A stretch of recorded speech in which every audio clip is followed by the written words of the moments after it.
Hi నమస్తే welcome back to Vinny talks. చాలా టేస్టీగా అలానే చాలా ఈజీగా చేసుకునే మిల్ మేకర్ పులావ్. బ్యాచిలర్స్ కూడా ఎంతో ఈజీగా చేసేసుకోవచ్చు.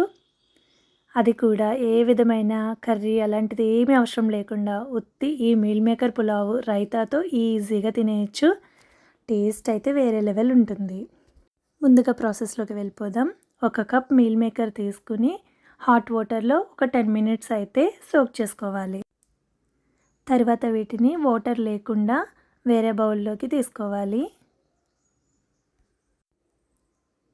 వీటన్నింటినీ పక్కకు తీసుకున్న తర్వాత మనం మసాలాలు అన్నీ యాడ్ చేసుకుని మ్యారినేట్ చేస్తామండి. డెఫినెట్లీ 20 మినిట్స్ అయితే మ్యారినేట్ చేయాల్సిందే. అప్పుడే మసాలాలన్నీ లోపల వరకు వెళ్ళి టేస్ట్ అనేది బాగుంటుంది. పక్కకు తీసుకున్న ఈ మీల్ మేకర్లో 3 tablespoon curd, red chilli powder, turmeric, అలానే అల్లం వెల్లుల్లి పేస్ట్, కరివేపాకు అయితే కంపల్సరీ వేయండి, టేస్ట్ చాలా బాగుంటుంది. అలానే గరం మసాలా, వీటన్నింటినీ యాడ్ చేసి మొత్తం అంతా బాగా కలుపుకొని ఒక 20 మినిట్స్ పక్కకు ఉంచుకోవాలి. ఈలోగా మనం రైస్ కూడా ఒక 20 మినిట్స్ కడుక్కుని పక్కకు పెట్టుకున్నట్లయితే రైస్ అనేది చాలా త్వరగా కుక్ అవుతుంది. టేస్ట్ అనేది కూడా చాలా బాగుంటుంది. వీటిని కూడా నీట్గా వాష్ చేసేసుకుని డ్రైన్ చేసేసుకుని వాటర్ పక్కకు ఉంచుకోవాలి.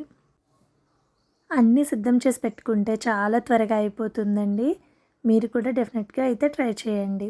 ముందుగా ప్యాన్లోకి ఒక 2 టేబుల్ స్పూన్ ఆయిల్ తీసుకుని బిర్యానీకి సంబంధించిన స్పైసెస్ అన్నీ కూడా యాడ్ చేసుకుని ఫ్రై చేసుకోవాలి. తర్వాత 2 మీడియం ఆనియన్స్ తీసుకుని వాటిని కూడా యాడ్ చేసుకుని బాగా ఫ్రై అవనివ్వాలండి. గోల్డెన్ బ్రౌన్ వచ్చేంత వరకు వేయించినట్లయితే ఈ పులావ్ టేస్ట్ అనేది చాలా బాగుంటుంది.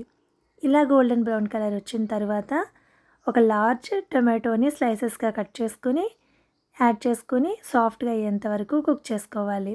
అలానే 2 to 3 గ్రీన్ చిల్లీస్ని మీ కారానికి తగ్గట్టుగా యాడ్ చేసుకోవాలి. టొమాటో అనేది మగ్గటం కోసం కొంచెం సాల్ట్ అయితే యాడ్ చేశాను. పుదీనా అనేది ఎక్కువ క్వాంటిటీలో యాడ్ చేసుకున్న చాలా బాగుంటుంది టేస్ట్. తర్వాత కొత్తిమీర కూడా లాస్ట్లో కాకుండా ఇది కుక్ చేస్తున్నప్పుడు యాడ్ చేసుకోవటం వలన టేస్ట్ అనేది చాలా బాగుంటుంది. ఇవన్నీ బాగా ఫ్రై అయిన తర్వాత మనం మ్యారినేట్ చేసి పెట్టుకున్న మీల్ మేకర్ అంతటిని యాడ్ చేసి ఒక 10 మినిట్స్ అయితే ఫ్రై చేసుకోవాలి. మీల్ మేకర్ అనేది ఇలా ఆయిల్లో ఫ్రై అవ్వటం వలన మంచిగా టేస్ట్ అనేది ఎన్హాన్స్ అవుతుంది. లిడ్ పెట్టేసి కాసేపు సిమ్లో ఉంచి ఇలా కుక్ అవ్వనివ్వాలి. ఇలా కుక్ అయిన తర్వాత మనం 1 గ్లాస్కి బాస్మతి రైస్ అయితే 1.5 గ్లాస్ వాటర్ తీసుకోవాలి. అదే నార్మల్ సోనా మసూరి రైస్ ఏదన్నా అయితే 1:2 రేషియోలో తీసుకోవాలి. టేస్ట్కి తగ్గ సాల్ట్ యాడ్ చేసుకుని వాటర్ని యాడ్ చేసుకుని వాటర్ అనేది బాయిల్ అవ్వనివ్వాలి.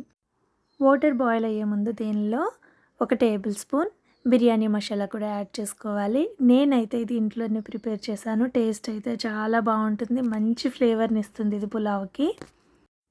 వాటర్ ఇలా బాయిల్ అయిన తర్వాత రైస్ని యాడ్ చేసుకోవాలి. రైస్ వేసిన వెంటనే మనం ఎక్కువగా కలపకూడదు. వీడియోలో చూపించిన విధంగా కలిపినట్లయితే రైస్ అనేది విరిగిపోకుండా ఉంటుంది. అలానే ఫస్ట్ రైస్ యాడ్ చేసిన తర్వాత హైలో ఉంచి మళ్ళీ బబుల్స్ అనేది బాయిల్ అవుతున్నప్పుడు తర్వాత సిమ్లో పెట్టేసి దగ్గరకు వచ్చేంత వరకు కూడా సిమ్లో ఉంచేసినట్లయితే రెడీ అయిపోతుందండి. అంతే, ఎంతో ఈజీగా టేస్టీగా చేసుకోవచ్చు. ఈవెన్ బ్యాచిలర్స్ వీళ్ళు ఎక్కువగా కర్రీస్ ఇలాంటివి ప్రిపేర్ చేసుకోలేరు కదా, అప్పుడప్పుడు ఇలా చేసుకోవటం అనేది చాలా బెటర్. అది కూడా సోయా చంక్స్ అనేవి, అదేనండి మిల్ మేకర్ అనేది మంచి ప్రోటీన్ ఫుడ్. డైట్ చేసేవాళ్ళు తక్కువ ఆయిల్ని యాడ్ చేసుకుని ఈ విధంగా ప్రిపేర్ చేసుకోండి, వాళ్ళకి చాలా హెల్ప్ అవుతుంది. అలానే సింపుల్గా టేస్టీగా చేసుకోవాలి. నాన్ వెజ్ తినని వాళ్ళకి ఇది ఒక ఆల్టర్నేట్గా అనిపిస్తుంది, అంత టేస్టీగా ఉంటుందండి. ఈ పులావ్తో కాంబినేషన్గా ఏ కర్రీస్ కూడా అవసరం ఉండదు. కర్రీ కాంబినేషన్తో తిన్నా బాగుంటుంది, బట్ అసలు కర్రీ అవసరం లేకుండానే జస్ట్ రైతా ఆనియన్తో చాలా టేస్టీగా తినేయొచ్చండి.